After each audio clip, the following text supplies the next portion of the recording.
My fiancé made me meet her ex at a bar to prove I wasn't the jealous type. He spent an hour mocking me while she laughed, and she said, "Congratulations, you passed." I just smiled and paid the tab.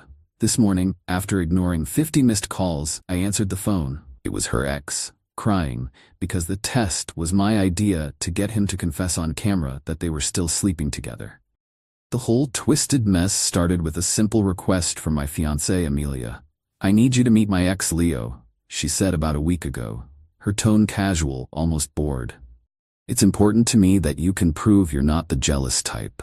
It was a test.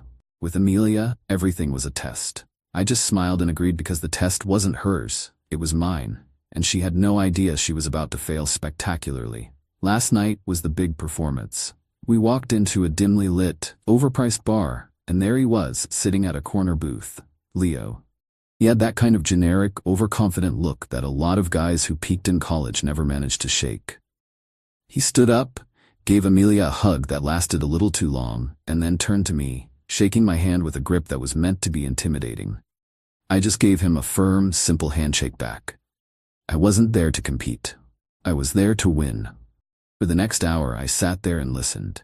Leo told stories about the good old days with Amelia, full of inside jokes I couldn't possibly understand. He talked about his amazing job, his new car, his recent trip to some exotic island. It was a masterclass in passive-aggressive boasting. He'd mock my drink choice, my clothes, my quiet demeanor. "Amelia always went for the loud ones before you," he said with a smirk. "Guess she's in her quiet phase now." Through it all, Amelia just laughed. Not a polite titter, but a full, genuine laugh, like he was the funniest man in the world. She'd touch his arm, lean in close to hear him over the music, and look at me with an expression that said, "See, this is what a real man is like." I just sat there, nodding, smiling politely, playing the part of the slightly insecure but tolerant fiancé she wanted me to be. I didn't defend myself. I didn't get angry. I let them have their fun, letting them think they were in complete control. Finally, after what felt like an eternity, Amelia looked at her watch. "Well," she announced, "I think this went well." She turned to me, a triumphant glint in her eye. "Congratulations, you passed." I just smiled. "I'm glad," I said. I pulled out my wallet, dropped enough cash on the table to cover their expensive cocktails, and stood up. "You two enjoy the rest of your night." I walked out of the bar without looking back, leaving them sitting there in a state of stunned silence. They had expected a fight, a scene, a breakdown. They got calm, polite acceptance. The confusion was the first part of their punishment. The thing is, I knew. I had known for 3 weeks. My best friend Mark had seen them. He was at a coffee shop across town and saw Amelia and Leo walk in together. He said they weren't acting like old friends catching up. They were acting like a couple, holding hands across the table, a quick kiss when they thought no one was looking. Mark felt terrible telling me, but he's a true friend. He took a quick, discreet picture on his phone and sent it to me with a simple message. "Dude, you need to see this." The picture hit me like a punch to the gut. But after the initial wave of hurt and betrayal, something else took over. A cold, methodical anger. I could have confronted her then and there, but that would have just resulted in a storm of lies, gaslighting, and crocodile tears. She would have twisted it, made it my fault, accused me of being a paranoid, jealous monster. I wasn't going to give her that satisfaction. I didn't want a messy breakup. I wanted a controlled demolition. I wanted proof so undeniable that it would shatter her entire world. So I started planning. I knew I needed to get them in a room together, where Leo's ego and Amelia's cruelty would make them feel safe enough to expose themselves. I had to make them think it was their idea. For the next 2 weeks, I played a part. I became the slightly jealous fiancé. A couple of nights after Mark sent me the picture, I put the first piece in place. We were watching a movie and her phone buzzed. She glanced at it and smiled before quickly turning it over. I waited a beat, then asked, "Who was that?" in a tone that was just a little too sharp. She immediately got defensive. "Just my friend Jessica. Why are you so suspicious all of a sudden?" I dropped it, but the seed was planted. A few days later, I made a comment about her getting home late from a girls' night. It was a delicate balance. I had to be just annoying enough to provoke her, but not so aggressive that she would see it as a threat. It worked perfectly. She started complaining to her friends that I was becoming controlling. Her best friend, the same Jessica from the text messages, even pulled me aside at a gathering. "Amelia's worried about you," she said, dripping with fake concern. "She feels like you don't trust her." I played the part, apologizing and saying I was just feeling a little insecure lately. I was building a narrative that would make her next move seem completely justified to everyone in her circle. After 2 weeks of my manufactured insecurity, she sat me down for the serious talk I was expecting. She told me my jealousy was becoming a problem, that it was a red flag for her. She said she couldn't be with a man who didn't trust her. And then she delivered the line I had been waiting for. "I think you need to meet Leo," she said.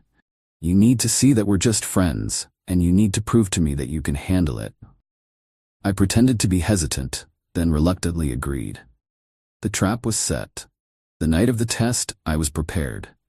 I wore a jacket with a small, high-fidelity audio recorder in the inside pocket. I also had a pen in my shirt pocket. It was a nice pen, a gift from a client. It also happened to have a high-definition camera embedded in it, capable of recording for over 2 hours. Before I left, I checked my bank accounts. Just as I suspected, the supplementary credit card I had given Amelia for emergencies had seen a lot of action in the past few weeks. A $2,000 handbag, a spa day with Jessica, an expensive dinner at a restaurant I'd never been to. She was getting comfortable, getting sloppy. It was another piece of evidence, another log on the fire. In the bar, I let Leo's mockery wash over me. I needed him to see me as weak, as a non-threat. About halfway through his performance, I leaned forward and put on my most sincere, good guy face. "Listen, man," I said, my voice full of fake vulnerability.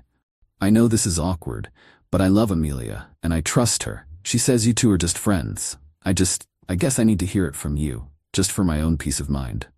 It was like throwing gasoline on his ego. He puffed out his chest and leaned back, a predator enjoying the fear of his prey. Amelia was loving every second of it. This was the drama she craved. "Friends?" Leo chuckled, looking at Amelia. "Yeah, you could say we're friends. Very, very close friends." "I get it," I said, nodding like a fool. "You guys have history. I respect that." "History? Buddy, we're making new history all the time," he boasted. He was so high on his own arrogance, he couldn't help himself. "Where do you think she was last Tuesday night when she said she was with her sister? She wasn't learning how to bake bread, I'll tell you that." Amelia giggled, covering her mouth like a schoolgirl. They thought they were breaking me. In reality, they were just handing me the shovel to bury them with. I pushed one last time. "So you're saying you're still sleeping with her?" I asked, my voice cracking with just the right amount of fake emotion. Leo leaned in close, his voice a low, triumphant whisper. "Every chance I get, buddy, and she loves it. She comes to you for the boring, stable stuff. She comes to me for the fun." That was it, the confession. Clear, undeniable, and recorded in high-definition video and audio. I played my part for a few more minutes. Then came the moment Amelia announced that I had passed her test. My calm departure from the bar wasn't an act of shock or defeat. It was the calm of a general who had just watched his enemy walk directly into a perfectly laid ambush. When I got home, I didn't waste a second. The first thing I did was call my credit card company and report the supplementary card as stolen. I disputed the recent charges, explaining that my fiancée had been using it for unauthorized personal purchases. They immediately froze the card. Then I started packing. Amelia had moved into my condo about 6 months ago. She never paid a dime for rent or bills, but she had filled the closets with her things. I didn't bother with neatness. I just started piling everything into boxes and bags. Her clothes, her shoes, her ridiculous collection of makeup, everything. While I was packing, I did some more research. I already knew Leo's full name, and it wasn't hard to find him online. He had a very public profile on a professional networking site. It listed his job, his accomplishments, and, most importantly, his relationship status. Engaged. To a woman named Clara. A quick search for Clara's name revealed something even more interesting. Her father was a man named Richard Sterling, the founder and CEO of the very company where Leo worked as a high-level executive. Leo wasn't just cheating on his fiancée, he was cheating on the boss's daughter. A fatal career mistake.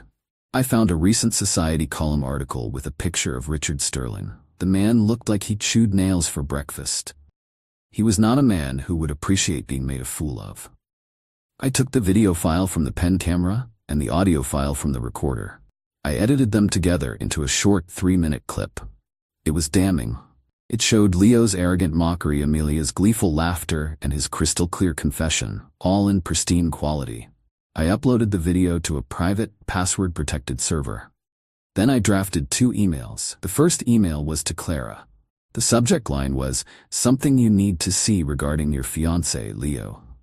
In the email, I explained who I was and the context of the test. I wrote that I was deeply sorry to be the bearer of such terrible news, but that I believed she had a right to know the truth about the man she was planning to marry. I included the link to the video and the password. The second email was to her father, Richard Sterling. The subject line was, "Confidential matter regarding your employee, Leo." The email was more formal. I introduced myself and explained that I had uncovered evidence of extremely unprofessional and unethical behavior by one of his executives. I mentioned that this behavior had personal implications for his family, and that he should view the attached evidence at his earliest convenience. I included the same video link and password. I sent both emails at around 2 in the morning. Then I finished packing Amelia's things, piling the boxes by the front door. I changed the passcodes on the electronic locks. And then, finally, I turned my attention to my phone. 50 missed calls.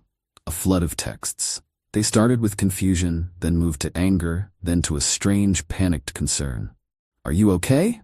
Amelia wrote in one. "I'm worried about you. That wasn't how the night was supposed to end." The gaslighting was truly breathtaking. I put my phone on silent and went to bed. For the first time in months, I slept soundly. I woke up this morning to the sound of my phone ringing. It was a number I didn't recognize. I let it ring for a while, then, out of curiosity, I answered. I put it on speakerphone.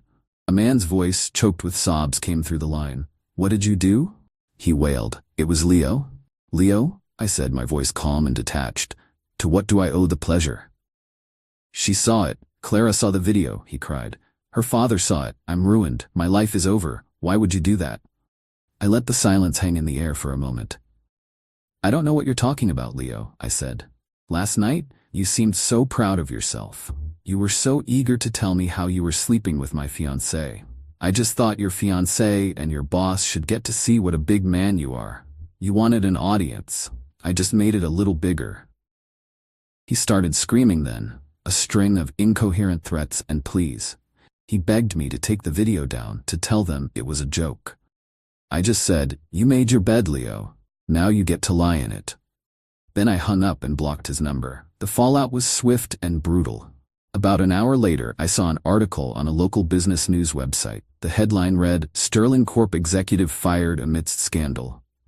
The article was vague, citing unethical personal conduct, but I knew exactly what it was about. Richard Sterling was a man who did not tolerate betrayal, in his business or his family. Leo was finished. Amelia was next. She must have spoken to Leo because she showed up at my condo around noon, buzzing the intercom frantically. I didn't answer. She started calling my phone over and over. I let it ring. Then came the emails, each one more desperate than the last. She was sorry. She had made a terrible mistake. Leo meant nothing to her. She loved me. She said the test was stupid, that she was just insecure. She begged me to let her come home. I responded with a single email. The subject was "Your belongings." The body of the email was simple. "Amelia, your things are packed. A moving service will be delivering them to your parents' address this afternoon. The passcode on the door has been changed. The relationship is over. Any further attempts to contact me will be treated as harassment." I attached the video file to the email, just so she knew exactly what I had. The moving company I hired was instructed to arrive at 2 in the afternoon. I was there to supervise. As expected, Amelia was still there, sitting on the floor in the hallway, surrounded by her boxes, crying. When the movers arrived, she tried to cause a scene, yelling that this was her home and they couldn't take her things. I had anticipated this. I had already spoken to my building security and they were discreetly waiting down the hall. They stepped forward and calmly informed her that if she did not cooperate, they would have to call the police and have her removed for trespassing. Defeated, she just slumped against the wall and watched as the movers efficiently loaded her entire life onto a truck. Her family was the final piece of the puzzle. Her mother called first, all sweet reason and concern. She said Amelia had explained everything, that it was all a terrible misunderstanding, and that my overreaction was very worrying. I told her I would send her the same misunderstanding Amelia had seen, and she could judge for herself. Then her father called, a blustering, angry man used to getting his way. He started yelling about how I had humiliated his daughter, how I had a responsibility to take care of her. I let him finish. Then I said, "Sir, I am about to send you an email with a video file attached. After you watch it, you and I will have nothing further to discuss." I sent him the same video. He didn't call back. The aftermath has been quiet. The moving company confirmed that Amelia's belongings were delivered. I got a single, venomous text from her sister calling me a monster, which I promptly blocked. Leo has disappeared from social media. Clara posted a picture of herself on a plane with the caption, "On to better things." Good for her. Yesterday, I got an email from Jessica, Amelia's best friend. It was a short, awkward apology. She showed me the video. It read, "I had no idea. I'm so sorry for my part in all this." It seems even her staunchest defenders couldn't argue with high-definition proof. I spent the weekend cleaning my condo, getting rid of any last trace of Amelia. It feels bigger now, lighter. The whole relationship was a performance, a long, elaborate test that I was never meant to pass. She wanted me to be jealous so she could control me. She wanted me to be weak so she could feel strong. She underestimated me completely. She thought she was testing a loyal, slightly pathetic fiancé. She had no idea she was messing with a man who had already figured out her entire game and was just waiting for the right moment to checkmate her.